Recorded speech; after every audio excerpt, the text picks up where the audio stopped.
ഫിലിമി പ്ലസിലേക്ക് എല്ലാവർക്കും സ്വാഗതം.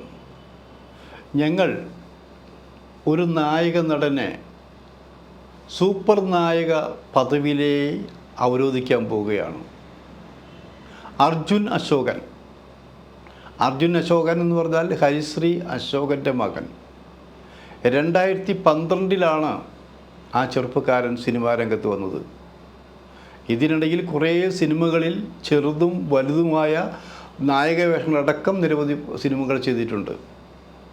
അങ്ങനെ ചെയ്തിട്ടുണ്ടെങ്കിലും ഇപ്പോൾ ഉറപ്പിച്ച് പറയാം, ഇത്രയും മനോഹരമായി അഭിനയിക്കാൻ കഴിയാവുന്ന രീതിയിലേക്ക് അർജുൻ അശോകൻ വളർന്നോ എന്ന് ചോദിച്ച ഒരു ഉത്തരമാണ് മമ്മൂട്ടിയുടെ ഇന്ന് റിലീസ് ചെയ്ത ബ്രഹ്മയുഗം. എന്നാലോചിക്കണം.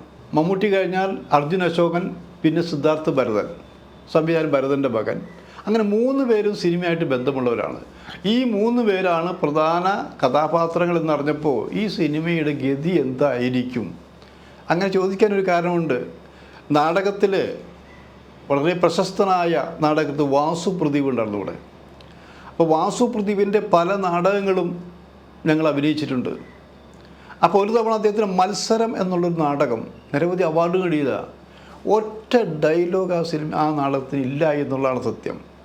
2 കഥാപാത്രങ്ങൾ 2 മണിക്കൂർ സമയം പ്രേക്ഷകരെ പിടിച്ച് ഇരുത്തുന്നതിനുള്ള അഭിനയ ശൈലി, അത് അന്നൊരു മത്സര ബുദ്ധിയോടെയാണ് ചെയ്തത്.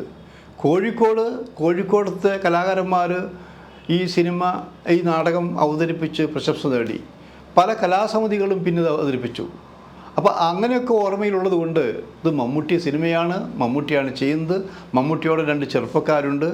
ഇവരെന്ത് ചെയ്യുന്നു, ഇവർക്ക് എന്ത് കൊടുക്കുന്നു, ഈ ഫുൾ ലെങ്ത് സിനിമയിൽ മമ്മൂട്ടിക്ക് തനിച്ച് ഫൈറ്റ് ചെയ്യാൻ കഴിയുമോ? ഇത്തരം ചോദ്യങ്ങളുമായിട്ടാണ് ഞാൻ ഈ സിനിമ കാണാൻ പോയതെന്ന് ആലോചിക്കണം.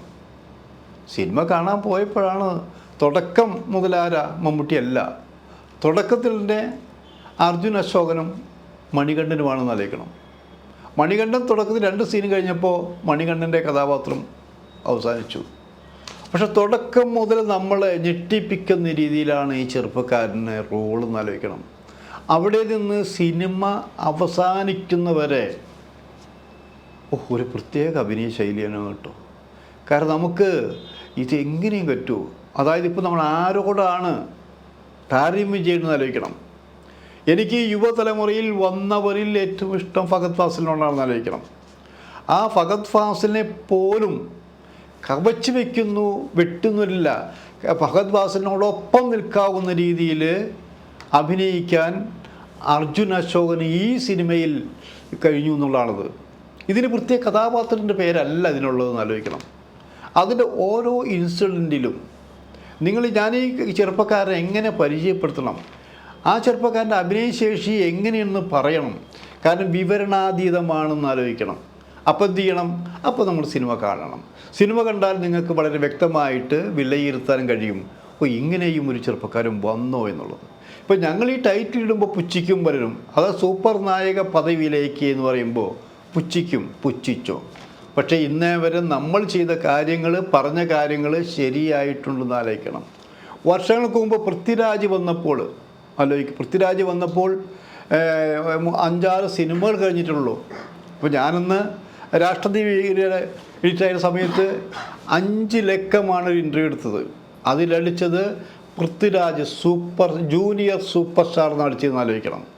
ആ ജൂനിയർ സൂപ്പർ സ്റ്റാർ നടിച്ചപ്പോൾ പലരും പരിഹസിച്ചു, പലരും കുറ്റപ്പെടുത്തി, വിവരദോഷി എന്ന് വരെ വിളിച്ചു. അത് കുഴപ്പമില്ല. പിന്നീട് സംഭവിച്ചത് എന്താ? പൃഥ്വിരാജിൻ്റെ ഗ്രാഫ് എവിടേക്കായി? പൃഥ്വിരാജ് അഭിനയിക്കാൻ അറിയില്ലേ? സംസ്ഥാന അവാർഡ് വാങ്ങിയില്ലേ? സിനിമയെക്കുറിച്ച് ആധികാരികമായി സംസാരിക്കാൻ അറിയില്ലേ? എങ്ങനെ എല്ലാ രീതിയിലും പൃഥ്വിരാജ് മുന്നോട്ട് പോയി. ഇങ്ങനെ പലരും എന്ന് പറഞ്ഞാൽ ഫഹദ് ഫാസിൽ തന്നെ ഫാസിൽ കൊണ്ടുവന്ന നായകനാണെന്ന് ആലോചിക്കണം. സ്വന്തം മകനെ കൊണ്ടുവന്നു, ആ സിനിമ അട്ടർ ഫ്ലോപ്പായി, ആ ചെറുപ്പക്കാരൻ്റെ അഭിനയം സുഖമായില്ല. അങ്ങനെ തിരിച്ചു പോയി വന്ന, അതായത് കടം വീട്ടാൻ വേണ്ടി തിരിച്ചു വന്ന് ഒരേ ഒരു 1-2 സിനിമയിൽ അഭിനയിച്ച് തിരിച്ചു പോകാമെന്ന് വിചാരിച്ചു വന്ന ഫഹദ് ഫാസിലാണ് ഇന്ത്യൻ സിനിമയുടെ മുഖമായി മാറിയതെന്ന് ആലോചിക്കണം. അന്നൊക്കെ ആദ്യം ഇൻ്റർവ്യൂ എടുക്കാൻ പോകുമ്പോൾ അഭിപ്രായങ്ങൾ കറക്റ്റായിട്ടുള്ള ചെറുപ്പക്കാരൻ. പിന്നെ ഇൻ്റർവ്യൂവിനൊന്നും പലർക്കും മുഖം കൊടുക്കാറില്ല എന്നുള്ള വേറെ കാര്യം. അപ്പം എന്നാലും ആ കഴിവിനെ നമുക്ക് അംഗീകരിച്ചേ മതിയാവൂ. ഇവിടെ അർജുൻ അശോകനെ കുറിച്ച് പറയുമ്പോൾ തന്നെ സിദ്ധാർത്ഥ് ഭരതൻ്റെ അഭിനയശേഷി നമുക്ക് കുറച്ച് കാണല്ല. സിദ്ധാർത്ഥ് ഭരതനും അപാരമായിട്ട് അഭിനയിച്ചിട്ടുണ്ട്. പക്ഷേ അപാരമായിട്ട് അഭിനയിച്ചിരിക്കുന്നു പറയുന്നത് ഒറ്റയ്ക്കൊറ്റയ്ക്കാണ് നമ്മൾ പറയുന്നത്. ഇത്രയും സിനിമകൾ അഭിനയിച്ചെങ്കിലും ചർച്ച ചെയ്തെങ്കിലും ഇതുമാതിരി ഉമ്മിണി വലിയ ഒരൊന്ന് എന്ന് വിശേഷിപ്പിക്കാവുന്ന നായക വേഷം വേറൊരു സിനിമയും കിട്ടിയിട്ടില്ല. അത് ആരുടെ കൂടെ? അതാണ് പ്രത്യേകത. മമ്മൂട്ടി എന്ന മെഗാസ്റ്റാറിനൊപ്പമാണ് ഈ രണ്ട് ചെറുപ്പക്കാർ അഭിനയിച്ചിരിക്കുന്നത്. പല സീനുകളും ഞാൻ ആലോചിച്ചു, 3 പേര് ഒരുമിച്ച് ചേരുന്ന സീനുകൾ അത്ര അധികമില്ല. അതേ സ്ഥാനത്ത് 2 പേരുള്ള സീനുകളാണ് കൂടുതൽ. മമ്മൂട്ടിയും അർജുനുള്ള സീനുകൾ, അല്ലെങ്കിൽ മമ്മൂട്ടിയും സിദ്ധാർത്ഥുള്ള സീനുകൾ, സിദ്ധാർത്ഥും അർജുനുള്ള സീനുകൾ. ഇങ്ങനെയാണ് ഈ സിനിമയുടെ പോക്ക് ആലോചിക്കണം. അപ്പോൾ അഭിനയിക്കാൻ ആവശ്യത്തിലേറെ സമയമുണ്ട്, ആവശ്യത്തിലേറെ വിചാരങ്ങളുണ്ട്, എക്സ്പ്രഷൻസ് ഉണ്ട്. ശരിക്കും നവരസങ്ങൾ എന്നല്ല പറയേണ്ടത്, അതിനേക്കാൾ കൂടുതൽ രസങ്ങൾ ഉണ്ടാക്കി പറയേണ്ടിയിരിക്കുന്നു എന്നുള്ളതാണ്. അപ്പോൾ അത് കണ്ട് നമ്മൾ മനസ്സിലാക്കണം. ഇനി പടങ്ങൾ തിരഞ്ഞെടുക്കുമ്പോൾ എന്തായാലും അർജുൻ അശോക് സെലക്റ്റീവ് ആവണമെന്നല്ല പറഞ്ഞത്. ചെറുതായാലും നല്ല റോളുകൾ ഇനി ഈ സിനിമയിലെ റോളിന് വെച്ചായിരിക്കും കമ്പയർ ചെയ്യേണ്ടത്. മറ്റൊരു ധരിക്കേണ്ടത് ആ സിനിമ കണ്ടു നോക്കൂ. ഇന്ന് റിലീസ് ചെയ്യുക സിനിമ, മമ്മൂട്ടിയുടെ ആ പെർഫോമൻസ് സിനിമ കണ്ടു നോക്കൂ. ആ സിനിമ ചെയ്യുമ്പോൾ ഒരു കാര്യം ഉറപ്പിക്കാം, കണ്ണുപൊട്ടന്മാരാണ് ജഡ്ജസ് എങ്കിൽ ഒരുപക്ഷെ അർജുൻ അശോകന് മാർക്കിടാൻ സാധ്യതയില്ല.